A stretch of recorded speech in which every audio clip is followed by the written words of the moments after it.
मेरे साथ में हैं बीरबल साहनी पुराविज्ञान संस्थान के डायरेक्टर एम.एन. ठक्कर साहब, जो कि आज नेशनल स्पेस डे में काफ़ी बड़ा कार्यक्रम यहाँ पर उन्होंने कराया है। ऐसे में नेशनल स्पेस डे पहली बार हो रहा है और पूरे देश में तमाम तरह के कार्यक्रम हो रहे हैं, बड़ी खुशी मनाई जा रही है।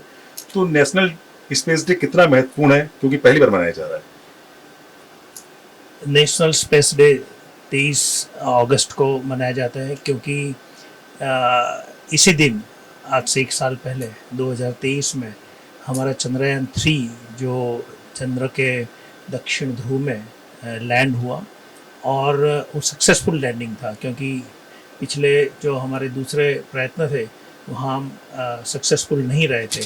तो ये पूरे देश में और पूरे विश्व में एक बहुत ही महत्वपूर्ण घटना है कि स्पेस साइंस में आज तक कुछ 3 या 4 जो देश है पूरे विश्व में, उनका बड़ा दबदबा था और बहुत अच्छा रिसर्च नासा और यूरोपियन स्पेस एजेंसी, चाइनीज़ और अदर स्पेस एजेंसी ने किया था। लेकिन इस मिशन के बाद पूरे विश्व में ये प्रस्तावित हो गया कि भारत देश भी इतना ही महत्वपूर्ण है और इतनी टेक्नोलॉजी के साथ हम आगे बढ़ सकते हैं। तो इसलिए इस मिशन को इतना महत्वपूर्ण माना गया है। और उसी दिन हमारे प्रधानमंत्री जी श्री नरेंद्र भाई मोदी जी ने भी इसको इतनी बधाई दी हमारे मिशन को। एस सोमनाथ जी जो इसरो के चेयरमैन हैं, इनको भी इतनी बधाई दी और पूरे विश्व से ये उनको इतना अवकार मिला है। तो इसलिए ये हमारे देश में ये नेशनल स्पेस डे 23 अगस्त को मनाया जाता है और ये पहला है। इसलिए पूरे देश में जो राष्ट्रीय कक्षा की जितनी रिसर्च इंस्टीट्यूट है सरकार के साथ जुड़ी हुई है, जिसमें स्पेस साइंस नहीं है, लेकिन हम यहाँ Birbal Sahni institute of paleo sciences, जिसका पहला मैंडेट ये था कि botanical research, paleo botanical research करते हैं। लेकिन आज मुझे ये बताने का सही में मैं खुश हो रहा हूँ कि हमने हमारे इस संस्थान में एक नया ग्रुप शुरू किया है, जो कि स्पेस साइंस रिसर्च के लिए हमारा मैंडेट वो भी नया बना रहे हैं कि स्पेस साइंस रिसर्च हम करेंगे, जिससे earth and planetary exploration group, जो कि स्पेस रिलेटेड मार्स, मंगल और दूसरे प्लैनेट के ऊपर भी अध्ययन कर सकते हैं।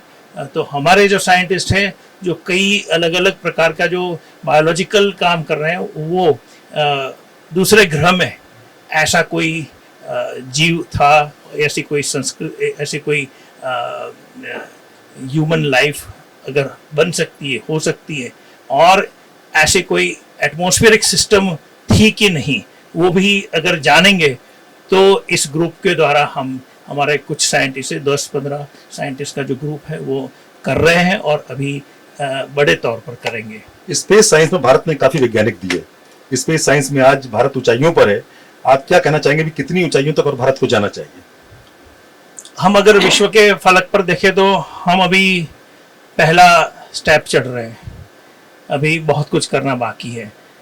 और मैं इस जगह एक छोटी सी इंस्टीट्यूट में डायरेक्टर हूँ, तो ये कहना बहुत ही मेरे लिए बहुत छोटा होगा, लेकिन हमको भी बहुत आगे जाना है।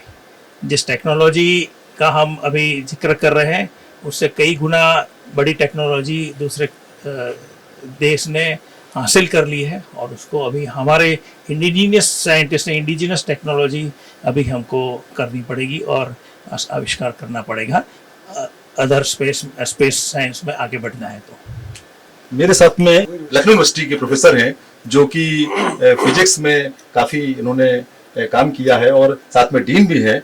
आप एज ए शिक्षक के रूप में बताने की बात करें, क्योंकि जिस तरह स्पेस साइंस आखिर इस क्या इसमें है, जो युवा हैं इसमें जानकारी चाहते हैं, स्पेस साइंस का पूरा अर्थ क्या है? देखिए, स्पेस साइंस अपने आप में बहुत बड़ा होराइजन है इसका।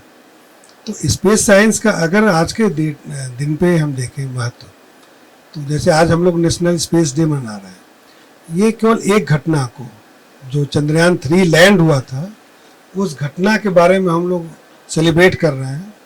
और वो इसलिए सेलिब्रेट कर रहे हैं कि वो घटना इस तरह की थी। अगर मैं आपको बताऊं कि पिछले साल ही 2023 अगस्त से लेकर के 2024 अगस्त तक 6 कंट्रीज ने कोशिश की वही काम करने का जो हम लोग कर चुके, और अभी अप्रैल में यूनाइटेड अरब अमीरात ने जापान के साथ, जापानीज स्पेस इंजीनियर के साथ किया था चंद्रयान, मीन्स की मून पे लैंडिंग का, लेकिन वो सक्सेसफुल नहीं रहे। तो ये इवेंट ही ऐसा है कि ये तो बनता है कि हम लोग सेलिब्रेट करें इसको। और जहाँ तक अवेयरनेस की बात है, तो अवेयरनेस ये मीडिया की का है रोल इसमें। डिफरेंट ऑर्गेनाइजेशंस, इसरो अपने आप में ढेर सारी स्कीम चला रही है जो बच्चों के लिए अवेयर बेनिफिशियल हैं, टीचर्स के लिए बेनिफिशियल हैं। इवन अब तो इसरो ने चूज किया है 20 यूनिवर्सिटीज़ को जहाँ पे स्पेस साइंस प्रोग्राम शुरू किए जाएं। जैसे अभी तक ट्रेडिशनल कोर्सेज जो होते थे फिजिक्स, मैथ, केमिस्ट्री, तो वहाँ पे अब स्पेस साइंस पढ़ाया जा रहा है। तो ये बहुत बड़ी उपलब्धि है। नेशनल स्पेस डे पर पूरा देश उत्सव मना रहा है, युवाओं के लिए तमाम कार्यक्रम हो रहे हैं देश में, पूरे देश में। तो ऐसे में युवाओं के लिए कितना महत्वपूर्ण है स्पेस साइंस? नहीं, स्पेस साइंस देखिए युवाओं के लिए तो हर चीज़ महत्वपूर्ण, लेकिन स्पेस साइंस इसलिए महत्वपूर्ण है कि आप देखिए कि रिसर्च होते हैं, फाइंडिंग्स आते हैं, और चीज़ों में उतना आपको ध्यान नहीं मिलता है या आप पे ध्यान नहीं जाता है जितना स्पेस से रिलेटेड। इसलिए कि स्पेस साइंस अभी एक ऐसा फील्ड है जो अभी कहे कि हाफ एक्सप्लोर्ड भी नहीं है। तो इसमें तो ढेर सारी संभावनाएं, बहुत सारी संभावनाएं हैं। तो डॉक्टर ए के सिंह साहब कह रहे थे उसमें बहुत ही संभावनाएं हैं, और अगर देखा जाए देश में काफी उपलब्धियां स्पेस साइंस में हो रही हैं और लगातार देश आगे बढ़ रहा है। भारत एक्सप्रेस के लिए कैमरामैन सऊद के साथ सुशील कुमार तिवारी, लखनऊ से।